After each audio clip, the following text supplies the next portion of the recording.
किसी भी काम की शुरुआत में ये नहीं सोचना चाहिए कि सफलता मिलेगी या नहीं, लक्ष्य पूरा होगा या नहीं, क्योंकि कर्मों की सफलता या असफलता इंसान के हाथ में नहीं है। महाभारत में श्री कृष्ण ने अर्जुन को यही उपदेश दिया था कि तुम सिर्फ कर्म करो, फल की इच्छा मत करो। जो लोग धर्म के अनुसार कर्म करते हैं उन्हें सफलता जरूर मिलती है। ये बात महाभारत के एक प्रसंग से आप समझ सकते हैं। श्री कृष्ण ने अर्जुन को समझाया, तुम सिर्फ बेहतर करने की कोशिश करो। दुर्योधन सभी पांडवों को मार देना चाहता था, इसलिए उसने लाक्षागृह में पांडवों की मारने की योजना बनाई। लाक्षागृह के षड्यंत्र से किसी भी तरह से पांडव बच निकले और वेश बदलकर वन में रहने लगे। उस समय राजा द्रुपद राजकुमारी द्रौपदी का स्वयंवर आयोजित किए थे। इस आयोजन में पांडव भी ब्राह्मणों का वेश धारण करके वहां पहुंच गए। स्वयंवर में श्री कृष्ण भी मौजूद थे और वे ब्राह्मण के रूप में सभी पांडवों को पहचान गए। स्वयंवर में शर्त रखी गई थी कि जो योद्धा भूमि पर रखे पानी में देखकर छत पर घूम रही मछली की आंख में निशाना लगाएगा, उसका शादी द्रौपदी से होगा।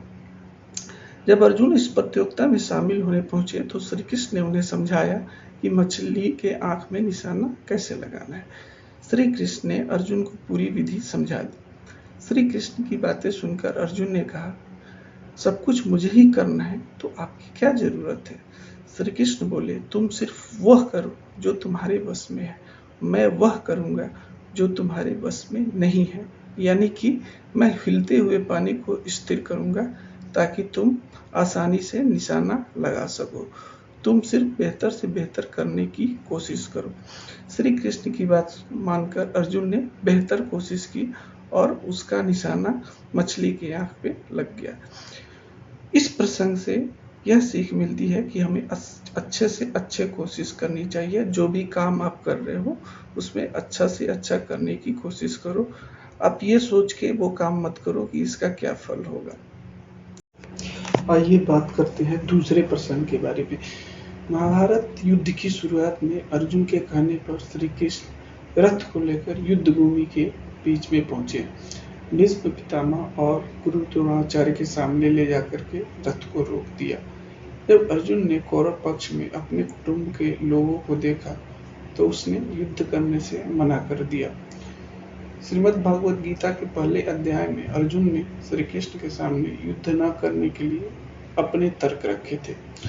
दूसरे अध्याय में श्री कृष्ण ने अर्जुन को समझाया कि हर व्यक्ति को अपना कर्म करना चाहिए, फल की चिंता किए बिना अपने कर्तव्य का पालन करना चाहिए। जो लोग अधर्म के साथ हैं उनके साथ पूरी शक्ति के साथ युद्ध करना ही तुम्हारा कर्तव्य है। श्री कृष्ण ने कई तरह से अर्जुन को समझाने की कोशिश की, लेकिन अर्जुन की शंका दूर नहीं हुई। तीसरे अध्याय की शुरुआत में अर्जुन श्री कृष्ण से कहते हैं, आप कर्म से ज्ञान को श्रेष्ठ बताते हैं तो युद्ध करने की क्या जरूरत है। श्री कृष्ण कहते हैं कि हे अर्जुन, कोई भी मनुष्य कर्म शुरू किए बिना लक्ष्य की प्राप्ति नहीं कर सकता।